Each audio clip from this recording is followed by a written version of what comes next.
Boa noite, todo mundo. Agradeço ao Domingos e ao portal mais essa oportunidade de trabalho. Falei que minha dívida está aumentando, porque ele marca sempre 2 palestras para mim por ano, e para o ano que vem eu já tenho 3. Então, eu falei, minha dívida aumentou, né? Ele falou, você vai ter que trabalhar. Então, trabalho dado é trabalho aceito. Hoje eu vim conversar um pouquinho com vocês sobre o Setembro Amarelo. Domingo eu estava aqui na palestra. Tinha alguém? Acho que o Vinícius. Eu sei. Eu falei, vixe, a pessoa falou sobre isso, né? E eu conversei com a Isaura, eu não sei se vocês sabem, a minha tia. Eu falei, tia, eu ia falar sobre isso. Ela falou, mas fale, né? É um público diferente, é uma maneira diferente de falar. Então, eu trouxe hoje um pouquinho do que eu estudo e um pouquinho do que eu posso colaborar. Eu acredito que a doutrina espírita, eu gosto quando a doutrina espírita nos ajuda a entender a humanidade e a colaborar, sem precisar falar que é espírita, né? A visão, o carinho, o entendimento e o estudo, porque a ciência é uma dos braços da doutrina espírita. Eu gosto muito quando a gente consegue fazer isso. Então, eu vou falar de Setembro Amarelo, conscientização, prevenção e pós-venção ao suicídio. O ano passado eu trouxe essa palestra também, e aí ela parava em conscientização e prevenção ao suicídio. E esse ano, quando eu fui rever e voltar a atualizar, eu entendi o quanto é importante a gente falar da pós-venção também, e eu vou explicar para vocês. É um tema sensível, né? Não é gostoso a gente conversar sobre pessoas que cometem suicídio, sobre seus familiares, seus amigos e tudo mais. Então, se alguém se sentir mal, se alguém, né, não ficar à vontade, tudo bem. Olha, Perla, não dou conta de ouvir isso agora. Tá tudo bem. Se quiser sair, se quiser dormir, se quiser, a gente brinca que é um alerta, tá? E se precisar depois conversar, a gente está disponível. Então, dia 10 de setembro é o Dia Mundial de Prevenção ao Suicídio. E esse ano, ele tem como tema, se precisar, peça ajuda.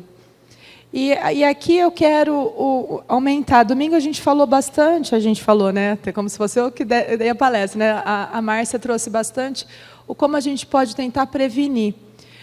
Hoje eu queria falar não só da prevenção, mas de quando acontece o suicídio, de como a gente pode ajudar a essas famílias, a esses amigos, a comunidade, que eu vou falar também, a se recuperar. Então, eu entendo que esse tema ele é para todos. Se precisar, peça ajuda.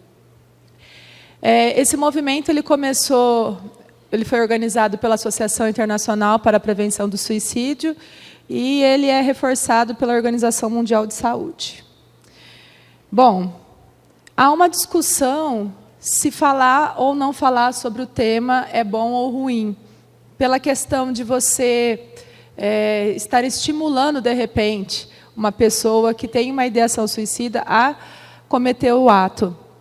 Entretanto, o pessoal do Vitaleri, que é um instituto que estuda sobre isso, eles falam, né, que silenciar quando o assunto é suicídio só faz com que ele se torne ainda maior.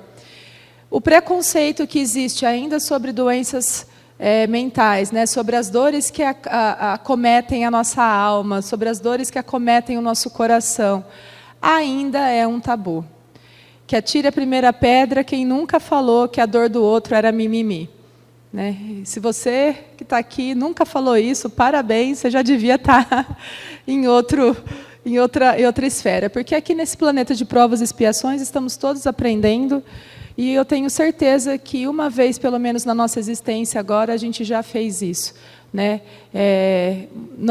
Talvez não por uma maldade, mas por desconhecimento, né? E por não estar ouvindo o outro com o coração aberto para tentar entender o que o outro está querendo nos dizer, né? Mas eles trazem, falar sobre o assunto é necessário e urgente, mas ouvir também.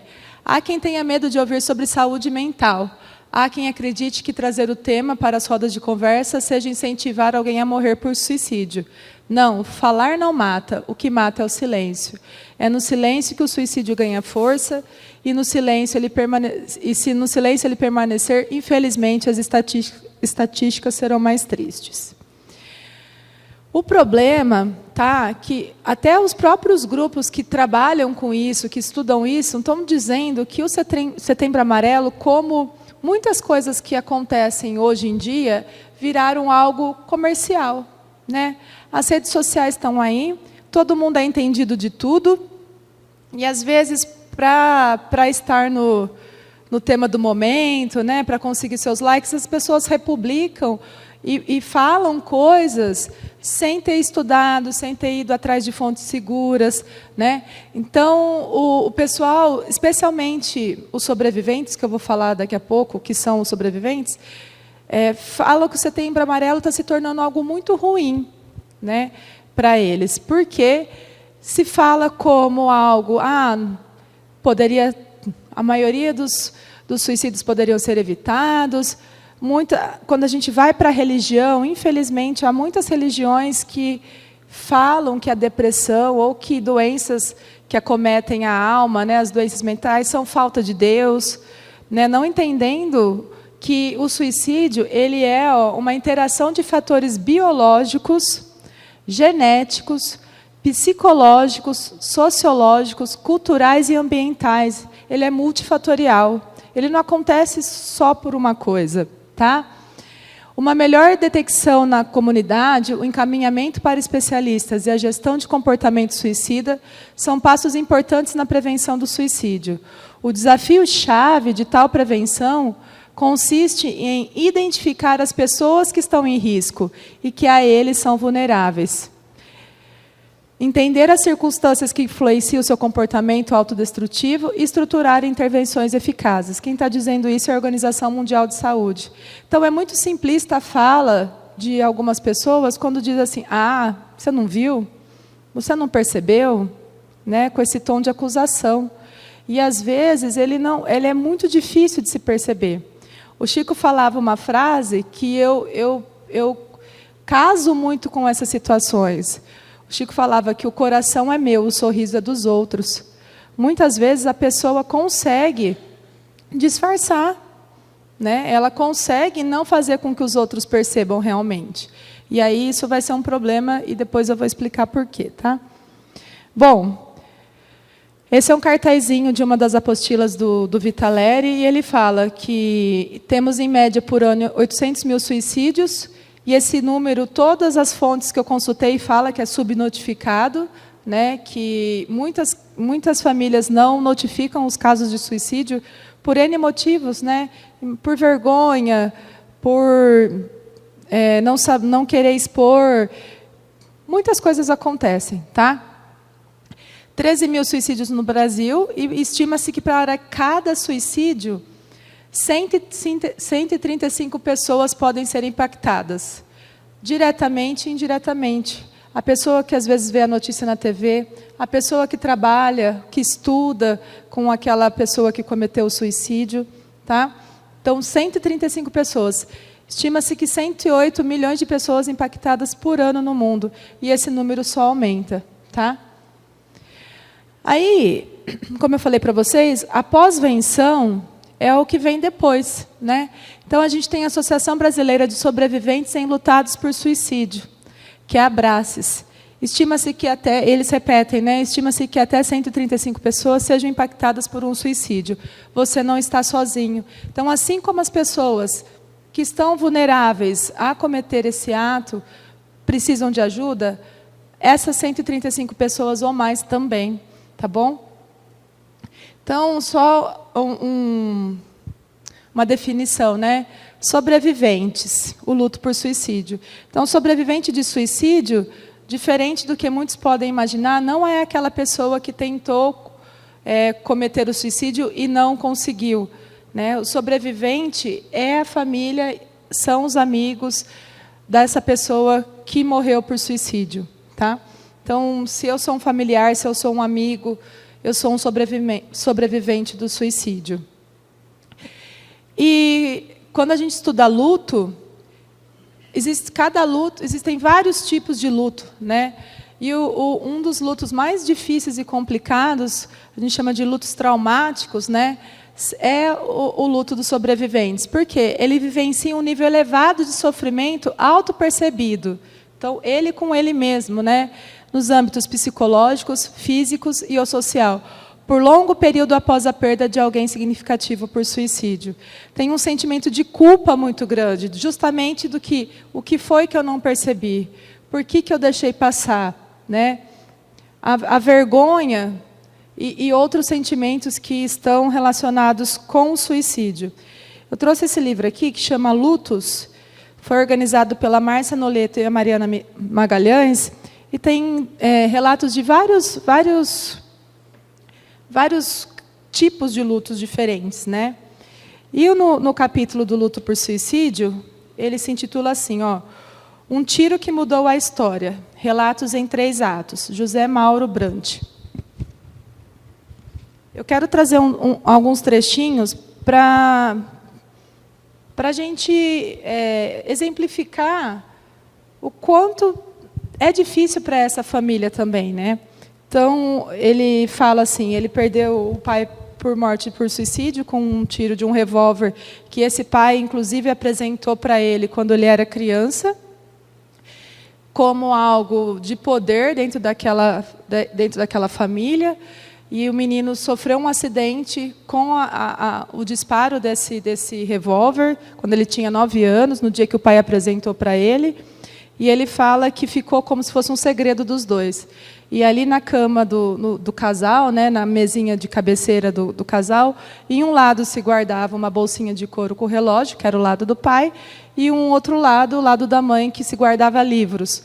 E ainda ele sempre fala que ele preferia o lado da mãe. Porém, um dia, o pai, muito bem-sucedido com relação à Bolsa de Valores, fez algo lá que não deu certo e esse sucesso se perdeu, né?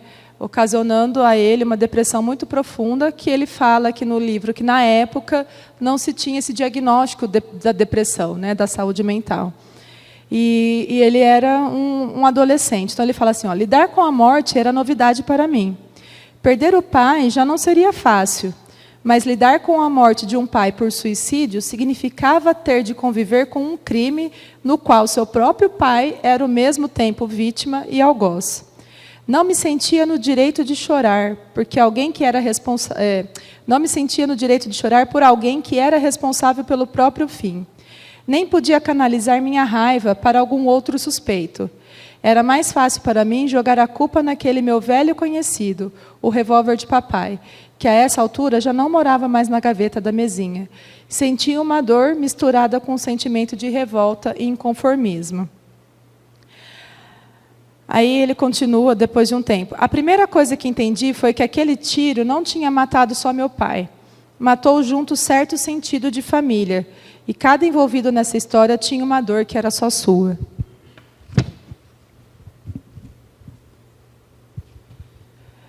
Mas aí chega no final de um processo longo, né, com esse cuidado do luto. Ele fala assim, dei-me conta de que o passo mais importante para a nossa cura seria o perdão. Perdoar meu pai era afastar o estigma, separar a vítima do algoz.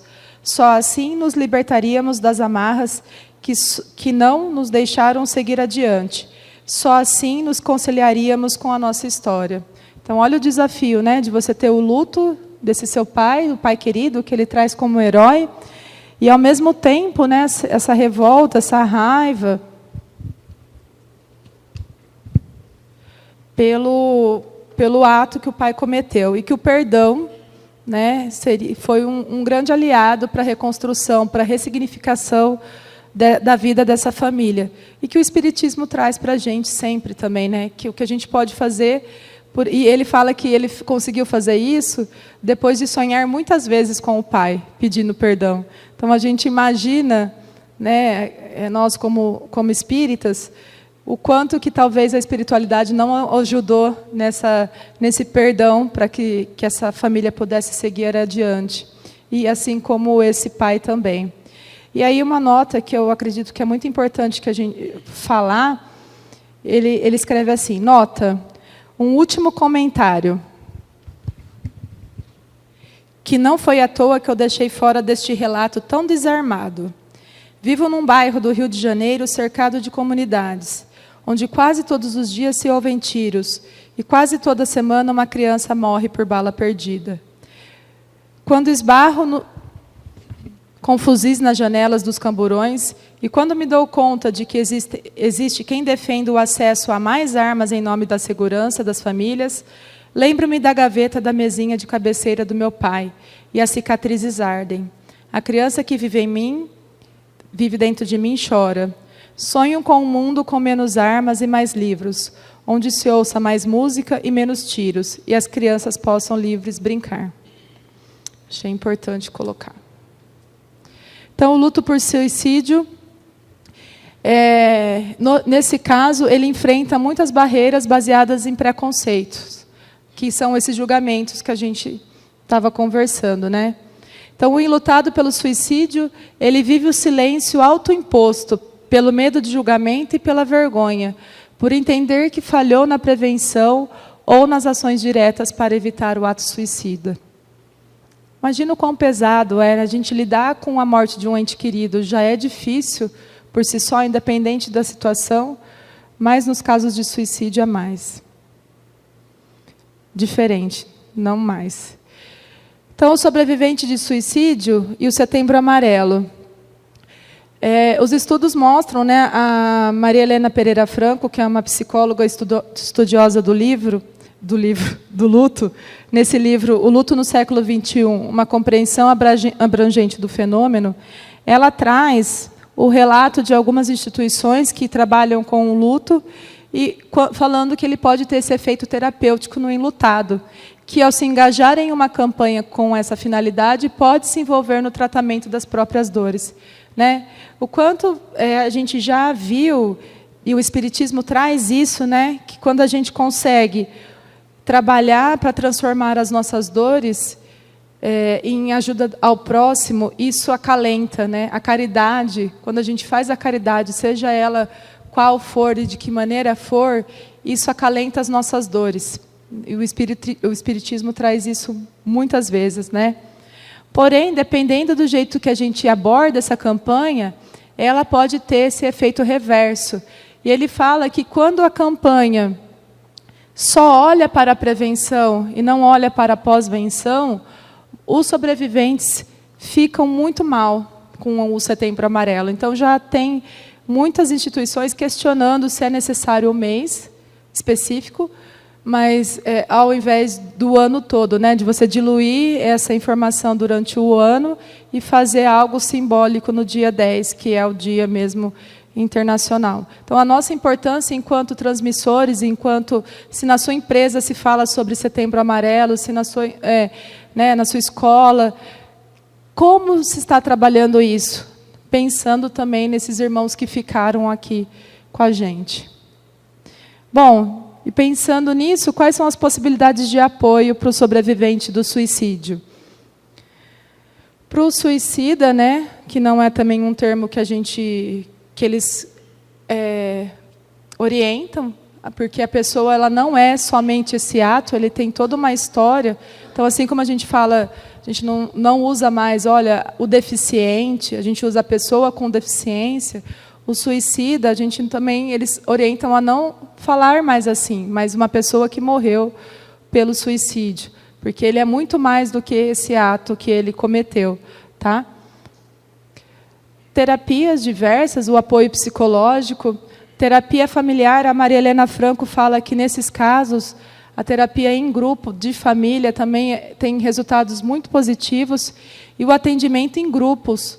O compartilhar suas histórias em grupos também pode ter um efeito muito bom para auxiliar essas pessoas. Como material de estudo, o Instituto Vitaler ele tem várias apostilas, né? Então, prevenção do suicídio na internet, pós-venção, prevenção do como falar de forma segura sobre o suicídio e prevenção do suicídio na internet, de novo, né? Eles têm vários. E aí, eles estão trazendo sempre isso, né? Precisamos falar sobre suicídio, mas de forma segura.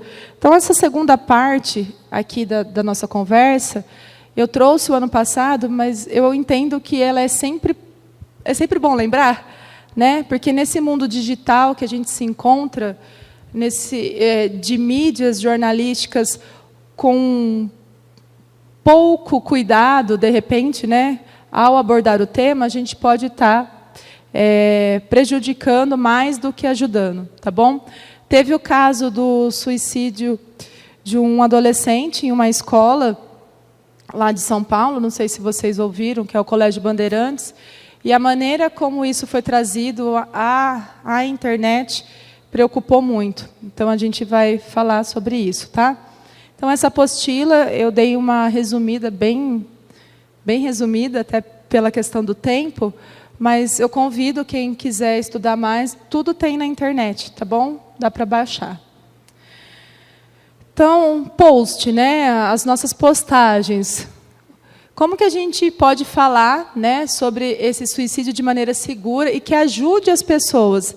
Então, nós, como espíritas, a gente tem que ter esse cuidado, porque a gente sabe que nós somos responsáveis por tudo que a gente faz, né? A gente vai colher as consequências de tudo, até no meio digital, né? Não é porque a gente não tem, às vezes a gente não está vendo o efeito, mas nós vamos colher, evitando esse efeito contágio. O efeito contágio seria você estar estimulando ao invés de prevenir, tá bom?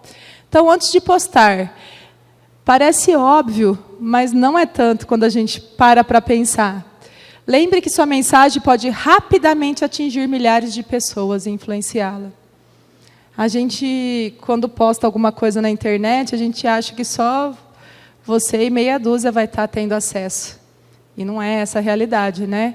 Às vezes, até você fala assim, mas eu só posto para os meus amigos. Aí o amigo tira um print, manda para outro, que manda para outro. A gente não tem ideia da dimensão que a gente pode alcançar, né? Outra coisa que parece óbvio, mas que a gente, às vezes, não para pensar, é se colocar no lugar de quem verá essa publicação ou vídeo. Às vezes a pessoa está em sofrimento ou acabou de perder alguém. Então, ela pode ser a pessoa que está pensando em cometer esse ato, ou ela pode ser a pessoa que acabou de perder alguém que cometeu esse ato. Tá? Você vai ter que pensar e revisar. Não compartilhe coisas. Olha, eu estava falando sobre o suicídio da escola. Você nem leu, você nem abriu a mensagem, você leu os 2 primeiros parágrafos. Parágrafo não, né? Linhas daquela mensagem. Então, cuidado. Mas, ao mesmo tempo, né, não deixe de falar sobre isso se você fizer com cautela, tá bom? Que é o que a doutora Karen fala. E aí, essas discussões sobre o Setembro Amarelo. Vai participar do Setembro Amarelo? De que jeito você vai estar participando? Né? Só para cumprir o calendário de postagens? Ou realmente para poder auxiliar? Bom, conheça o que existe de prevenção do suicídio online e quais ferramentas estão disponíveis. Será que a gente conhece? Para onde a gente pode encaminhar a pessoa? Você coloca lá, fale comigo, se você precisar. Mas você vai estar disponível? Você vai responder a mensagem daquela pessoa? Então, a gente precisa parar e pensar sobre isso. Saiba como denunciar postagens e comentários com conteúdo de suicídio nas diversas redes sociais. Todas elas possuem ferramentas específicas para o tema. Isso é muito importante. Eu vi uma postagem, ela está errada. Denuncia. É nosso papel também. No Espiritismo, eles trazem, a gente é responsável não só pelo o mal que a gente faz, mas todo o mal proveniente do bem que a gente deixou de fazer. Né? Então, é a nossa responsabilidade. Informe-se de onde pode conseguir mais ajuda se precisar, além de guardar o número do CVV, que é o Centro de Valorização da Vida, 188, caso precise indicar para alguém. O CVV ele é 24 horas. Tá? A pessoa ela pode ter acesso, tanto pelo chat, pelo e-mail, presencial e 188, que é o mais famoso, assim, né, que é o mais divulgado, o Centro de Valorização da Vida. Então, o que jamais não fazer, né? Jamais publicar ou compartilhar fotos e vídeos da cena do suicídio com a pessoa morta ou mostrando o método, nem o local da morte. Os estudos mostram que o que pode causar esse efeito rebote é justamente você mostrar para as pessoas como que o outro fez, dando as ferramentas, né? Ah, é verdade, eu posso tirar minha vida desse jeito. Cartas de despedida, fotos do local. Então, isso a gente nunca, jamais deve compartilhar. Tá? Não publique fotos do velório, do desespero dos pais e amigos, cortes, cicatrizes ou meios de suicídio. Pessoas em aflição e desespero pode reforçar esse estereótipo. Então, tente evitar, né? Mostrar as pessoas sofrendo, mostrar que ela está se cortando para aliviar a dor. Então, a gente tem que evitar essas postagens. Ser sensacionalista. Ou como a gente gosta, né? De aumentar, de falar, a gente não pode ser. E também a gente não pode fazer o contrário, né? Tratar o suicídio e os transtornos mentais como algo romântico legal. Nossa, é tão legal ter problemas, né? Nossa, olha, você viu que ato heróico, Romeu e Julieta. Ah, olha, é lindo, né? Ele tirou a própria vida, ou ela, não lembro qual que foi a ordem, por amor. Olha que lindo. A gente não deve fazer isso também. Não relacione suicídio como crime, pecado, coragem ou falta de religião. Tá? Há um evento único. Ele tirou a própria vida porque a moça largou dele. A gente tem que lembrar que o suicídio ele é multifatorial. Apesar de haver suicídios que acontecem próximos a alguns eventos específicos. Mas não é aquele evento específico que vai causar. Tá bom? Como a perda de um emprego, de um relacionamento. Não coloque o suicídio como uma saída viável para os problemas. Então, se você postar, eu vou querer mesmo sair dessa vida porque não dá. É assim que eu resolvo o meu problema. A gente talvez não faça isso, mas há muitas pessoas que fazem. A gente precisa prestar atenção. Não fale em suicídio bem-sucedido. Então, você viu? Ele se deu bem nisso, né? Ele se aliviou. Tirou a dor dele. Ou denote que a pessoa encontrou a paz ou acabou com a sua dor. Porque a gente não pode reforçar que o suicídio ele vai aliviar algo em alguém. Tá? Piada sobre suicídio ou transtornos mentais. Parece frescura, mas quantas vezes a gente não vê uma situação e a gente fala assim, se mata? É ou não é? Vocês já ouviram? Nossa... se mata. Às vezes é uma brincadeira, que você nem tinha intenção de falar isso de verdade, mas a gente precisa tomar cuidado. Declarações que tirem a esperança da pessoa conseguir melhorar. Aquela assim, nada é tão ruim que não possa piorar, né? A pessoa está, às vezes, mostrando uma saída para algo, você fala, não sei, não vai dar certo. A gente nunca tenta ajudar na solução, a gente sempre tenta reforçar algo que não vai ser positivo. Tá? Então, e outra coisa, não contribua para a estigmatização e o preconceito relacionado a pessoas com transtornos mentais e a psiquiatras e psicólogos. Eu trabalho em escola, né? Eu sou professora, e se tem algo que a gente fala muito é de problemas de saúde mental mesmo, né? E a gente acaba brincando, lá, ouvindo as brincadeiras, que esse ano a gente acaba lá no CAPS, que é o Centro de Apoio Psicossocial. Aí você fala, poxa, às vezes parece algo inofensivo, mas a gente está estigmatizando, né? A pessoa que realmente precisa estar usufruindo desse serviço. A pessoa é fraca, ela não deu conta sozinha, precisou ir para o psiquiatra. Né? Olha, se você não melhorar, eu vou te levar no psicólogo. Às vezes a pessoa precisa, a gente não pode ter esse estigma. Tá? O que não fazer? Automutilação, eu não sei se todos sabem, mas eu trabalho com adolescentes e é muito comum, infelizmente, vê-los cheios de cicatrizes no braço. E agora eles já mudaram os lugares, né? Fazem na perna e tudo mais. Porque eles falam que é o jeito que eles estão conseguindo lidar com a dor. Olha que pedido de socorro, né? Então, a automutilação sem intenção suicida também é um problema crescente que pode atingir 1 a cada 6 jovens. Portanto, é provável que você se depare com essas questões. Se você convive com um adolescente e esse adolescente não tira a blusa de frio por nada nesse mundo, presta atenção. Se nesse calor de Araraquara você não vê esse adolescente sem blusa de frio, pede para ver o braço, pede para ver a perna, tá?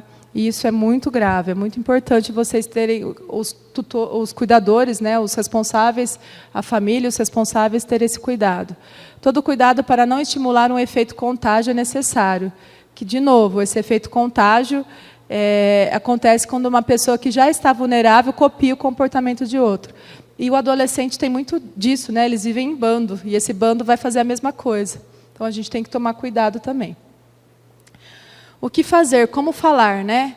Traga uma nova visão sobre o assunto. Educação quebra preconceitos. Mostre que existem outras formas de resolver em vida questões difíceis, que há ajuda para o sofrimento humano e que a vida daquela pessoa importa. Eu acho que no Espiritismo a gente tem muitas maneiras de fazer isso, né? De novo, a caridade, o apoio, o atendimento fraterno, enfim, mostrar que a vida continua, não no sentido de você forçar alguém a acreditar que existe um plano espiritual, mas mostrar como você enfrenta os seus desafios. Obviamente, se você tiver condições disso. Se você for alguém que precisa de ajuda, peça ajuda. Porque não é algo tipo, sou espírita, estou isento de sentir essas coisas, de passar pelas dificuldades. Isso não acontece. Mas você se envolver em questões que façam sentido para você pode ajudar você a sair dessa, mesmo num momento de muita dor, de muito sofrimento. Tem um livro que chama acho que é Em Busca de Sentido, de um psiquiatra, Viktor Frankl, se eu não me engano. Ele foi um psiquiatra que viveu preso no nazismo, né? Ele era um dos judeus que estavam nos campos de concentração. E ele fala que o ser humano é capaz de aguentar quase tudo se ele tiver um sentido para a vida dele, né? Algo que o espera, independente do que for, né? Pode ser algo grande, pode ser só poder ver o sorriso de alguém amado de novo. Então, a gente mostrar que a gente tem essas opções e que a gente pode ser apoio. Escrever no início da legenda, aviso de gatilho. Então, quando a gente vai trabalhar esses temas sensíveis, a gente avisar para a pessoa que é um tema sensível. Que aí ela decide se ela quer ler ou não, se ela está bem naquele momento ou não para ler, tá bom? Locais para mais informações e onde encontrar ajuda. Sempre mostra. A pessoa ela vai atrás da ajuda? Não sei. Mas ela sabe que se ela quiser tem onde ir. Tá bom? Lembrar de novo, a gente reforça isso. A questão é complexa e multifatorial. Não tem uma explicação única para esse comportamento. E o quebra-cabeça de fatores é único para cada um. Então, a gente tem que lembrar que cada um traz a sua história. Nós somos espíritos que carregamos influências de outras vidas. Tem as influências dessa existência. Então, lembrar que não é algo único que vai causar. Tá bom? E aí a gente fala, né, a questão dos termos de novo. Falamos da pessoa com comportamento suicida e não do suicida, pois a pessoa é muito mais do que aquele comportamento.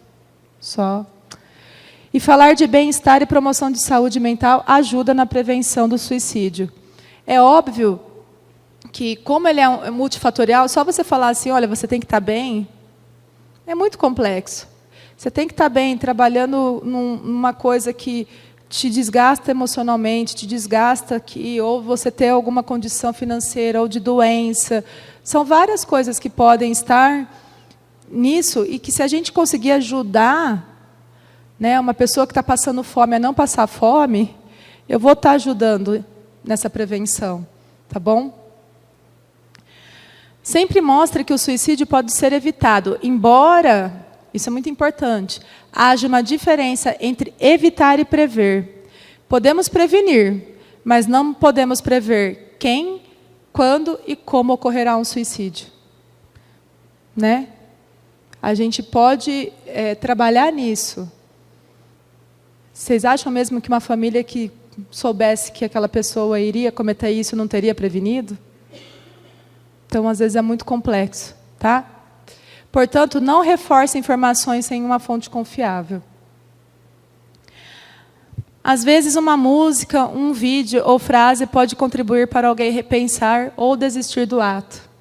Uma mensagem amiga, uma música legal, a gente pensar no que a gente está postando, pode mudar a chavinha de alguém.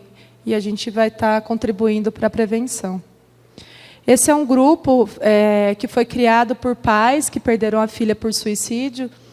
E ele é um grupo que auxilia, né, os sobreviventes. Então, se alguém precisar de ajuda, eu recomendaria esse grupo, que ele é conduzido pela Terezinha, né, e pelo marido dela, que são os pais. Então, foi uma maneira deles ressignificar a partida dela. Tá? E aí eu gostaria de encerrar com essa canção, novamente, que eu acho que é uma música muito, muito legal, que fala que, na verdade, onde a gente for, a gente tem que ser luz. E a gente tem que seguir o caminho de Jesus. Independente se aquela pessoa é uma pessoa que crê em Deus, não crê em Deus, ou ela crê em Deus de diversas maneiras, né? Sem julgamentos. Acho que o mais difícil para nós, enquanto mundo, espíritos vivendo num mundo de provas e expiações, é entender a dor do outro, mesmo quando você não compreende que aquilo possa fazer com que o outro sofra. Esse é o grande desafio. A gente costuma querer colocar régua para a dor do outro, né? Isso aqui dói mais, isso aqui dói menos. Quando, na verdade, não existe dor maior ou dor menor. Existem dores diferentes e cada dor precisa ser acolhida. E se tem uma coisa que o Espiritismo fala, é isso: acolha as dores, né? A gente está junto nessa. Então, eu vou pôr a música.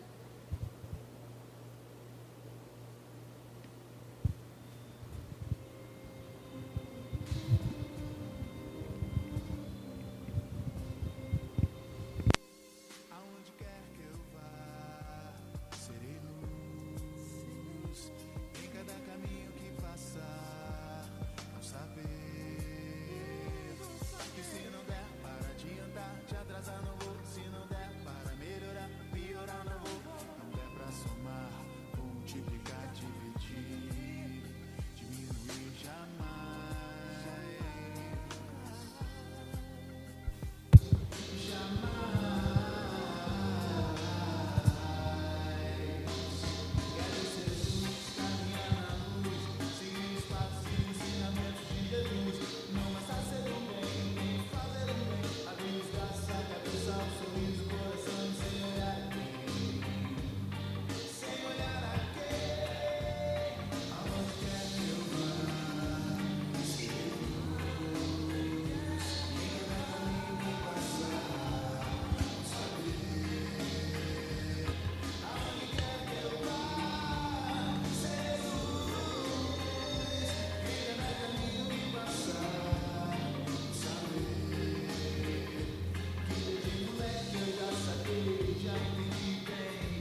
A história dessa música é que eu estava preparando essa palestra o ano passado e eu ouvi ela no rádio. No rádio. Falei, gente, que música é essa, né? Tocando na rádio. Foi a única vez que eu ouvi. Eu falei, acho que era para eu pôr na palestra. Então, que se a gente tiver condições, que sejamos luz, né? Que a gente possa acolher. E que se nesse momento a gente não tiver em condição de ser a luz, peçamos ajuda, tá bom? Que Jesus nos abençoe. Obrigada. E quem precisar conversar, a gente está aí, tá bom? Obrigada, Domingos.